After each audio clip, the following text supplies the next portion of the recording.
দুনিয়াতে প্রেরণ করছেন। আর এই শুভাগমন উপলক্ষে সেদিন আল্লাহর অসংখ্য ফেরেশতারা এবং আল্লাহ স্বয়ং নিজে আনন্দ এবং খুশি হয়েছেন।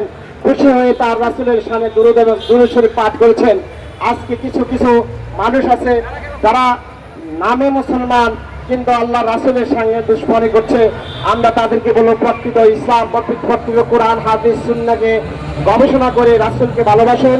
রাসূলের আদর্শকে আপনার জীবনের সামাজিক জীবনে, পারিবারিক জীবনে, আপনার ব্যক্তিগত জীবনে, আপনার রাষ্ট্রের জীবনে আল্লাহ রাসূলের সব সুন্নতকে আপনারা পালন করুন। আল্লাহ পাক রব্বুল আলামিন আমাদেরকে তৌফিক দান করুন। আমিন। মাজিদ আল্লাহুম্মা আমিন, আল্লাহুম্মা আমিন, আল্লাহুম্মা আমিন।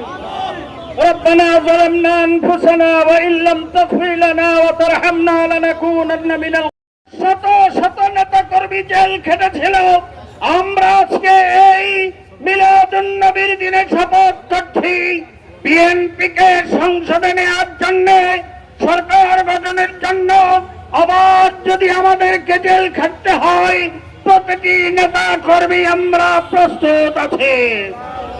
আমাদেরকে মহান রব্বুল আলামিন যারা যারা আজকে এই সংগ্রামে মিছিলে যারা অংশগ্রহণ করেছেন তাদের প্রত্যেককে খালিদ বিন ওয়ালিদের মতো, হযরত ওমরের মতো শক্তি দান করেন।